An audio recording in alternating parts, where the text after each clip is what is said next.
So good day, I am Mark Angelo Galvez from Bachelor of Science in Civil Engineering Section 1E. And for our topic for today is all about collision in two dimension. So first, let us know what collision in two dimension is. So for such collision, we obtain two components equation for the conservation of momentum. So in x direction, we have here m sub a plus v sub ax plus mb v sub bx equals ma v prime ax plus mb v prime bx. So in y direction, we have m sub a v sub ay plus m sub b v sub by equals m sub a v prime ay plus mb v prime by. So in collision in two dimension, we have steps in solving two-dimensional objects. So first step is use both x and y coordinates. It's convenient to have either the x-axis or the y-axis coincide with the direction of one of the initial velocities. So second, draw diagram or sketch the problem, labeling velocity, vectors, and masses. Third, write a separate conservation of momentum equation for each of the direction. So in each situation, the total initial momentum in a given direction equals the total final momentum in that direction. So the fourth one, if the collision is elastic, write a general expression for the total energy before and after collision, and equate the two expression and fill in the known values.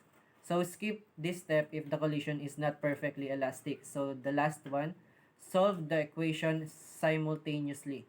There are two equations for inelastic collision and three for elastic collision. So now let's move for the example number 1.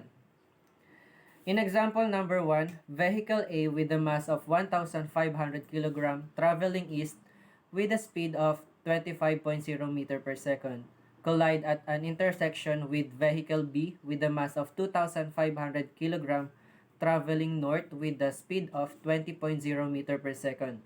So, find the magnitude and the direction of the velocity of the wreckage immediately after the collision. Assuming that the vehicle undergo a perfectly inelastic collision and assuming that friction between the vehicles and the road can be neglected. For this problem, since your collision is perfectly inelastic, we only use the conservation of momentum in two dimensions. Hindi natin gagamitin yung conservation of energy equation since the kinetic energy is not conserved. So, pipili tayo ng coordinates. So, using the coordinates before the collision, the only vehicle having momentum in the x direction is the vehicle A, while vehicle B naman carries all the momentum in y direction. So, after the inelastic collision, both of the vehicle move together at some common speed. Say that, so, final velocity and theta. So, itong dalawang quantity ang isa-solve natin for this problem using the two components of the conservation of momentum equation. So, draw natin yung dalawang vehicle. Let's say this is the top view of vehicle A, which is the east, and the vehicle B, which is the north. Vehicle B is going up, and vehicle A is going to the right. So, let's say this is the x component and the y component. So, vehicle A is traveling at 25 meter per second with a mass of 1,500 kg. Patravel siya sa east, so positive x yung kanyang direction. While vehicle B naman, patravel pataas dahil sa north nang galing with the speed of 20.0 meter per second dahil sa north siya nagta-travel, positive yung y direction niya. So, first step, gagamitin natin yung conservation of momentum, which is the initial momentum is equal to final momentum. Initial momentum equals sa final momentum. So, initial muna at x component. So, let's solve at x. Initial momentum is equal to MAVA. Siya lang yung nasa x component. So, we have now at x initial momentum is equal to, substitute natin yung ating given, which is 1,000 kilogram multiplied by 25 meter per second. So, initial momentum, x, we have now 37,500 kilogram meter per second. Ito ngayon yung initial velocity at x. So, final momentum at x. Doon sa final, let's say na nag-collide na silang dalawa. So, let's draw again. This is the top view again of vehicle A and the vehicle B. So, let's say nag-collide na silang dalawa. Here. So, this is ngayon the final velocity. So, this is final velocity of y and final velocity of x. This is now our coordinate system. After the collision, nung nagbanggaan na sila, ito na ngayon silang dalawa. Ito na ngayon yung kanilang direction with an theta. And since nagkadikit na sila perfectly in inelastic collision, yung velocity ni vehicle A and velocity B, final after the collision, ay iisa na lang. Kaya ngayon ilalagay na lang natin as final velocity after the collision. And since nagdikit na sila, yung kanilang masses ay pagsasamahin na lang natin. So let's say final momentum x is equal to MA plus MB multiplied by the final velocity. Since x component lang yung hinahanap natin, kukunin natin yung x component ng kanilang final velocity.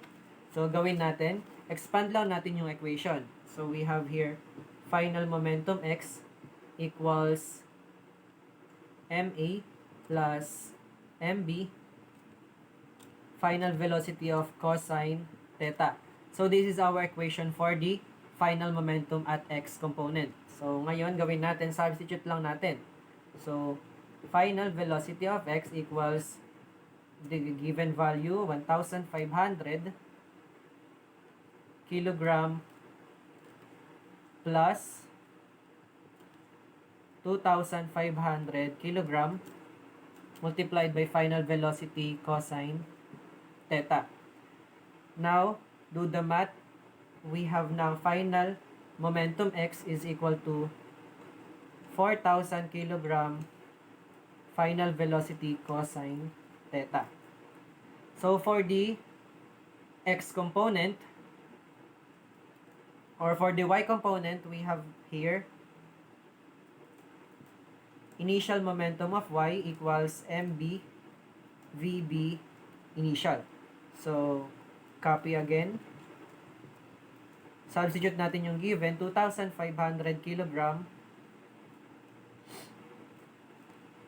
multiplied by 20 meter per second. We have now the answer of initial momentum of y na 50,000 kilogram meter per second. So, this is the answer for the at y component. So, now, final momentum naman at y component. Again, i-consider na natin yung final momentum. Yung momentum after the collision, and since isa na lang yung kanilang velocity, and same process with the final momentum at x. So, we have now final momentum at y equals MA plus MB, quantity of final velocity of y is equal to MA plus MB, quantity of final velocity sine theta. Pero i-consider natin dito since y component is the final velocity at y component. So, ngayon, gawin natin, i-substitute natin.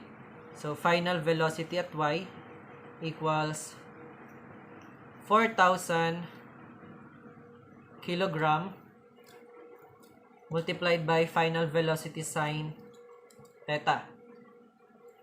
So, this is our equation in the final momentum at y component. So, let's use the equation here. So, initial momentum equals final momentum. So, at x, we have now, or we have here, 37,500 kilogram multiplied by meter per second equals sa 4,000 kilogram final velocity of cosine theta. While at y, we have 50,000 kilogram meter per second is equal to 4,000 kilogram final velocity at sine theta. In this, solve natin yung theta. So, tangent theta ay equal sa 50,000 kilogram meter per second divided by 37,500 kilogram meter per second. So, in this, kakancel natin yung kilogram meter per second, pati yung dalawang zero. So, we have now theta equals tangent negative 1, quantity of 500 over 375. We have now an answer for the theta. So, theta equals 53.13 degrees. Since alam na natin yung theta, pwede na natin gamitin any of this equation. Pwedeng equation at x or equation at y to solve for the final velocity.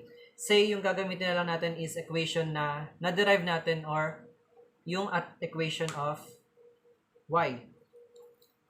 So, we have 50,000 kilogram meter per second is equal to 4,000 kilogram final velocity sine theta.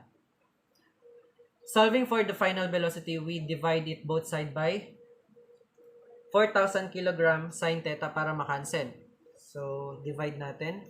4,000 kilogram sine theta and 4,000 kilogram sine theta. Ngayon, cancel natin si 4,000 kilogram sine theta.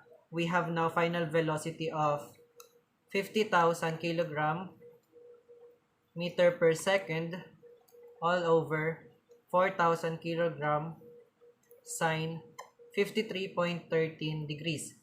Yung 53.13 degrees is yung value na nakuha natin sa theta. So, we have now final velocity of 15.63 meter per second. This is the final velocity with an angle of 53.13 degrees. It is also possible to first find the x and y components, yung final velocity at x and final velocity at y of the resultant of velocity or the total velocity na tinatawag natin. Yung magnitude in direction of the resultant of the velocity can be then found in Pythagorean theorem. This alternate approach is a simple matter of substituting the final velocity at x component is equal to final velocity theta or cosine theta. And yung final velocity at y is equal to simply final velocity sine theta. So this is example number 1.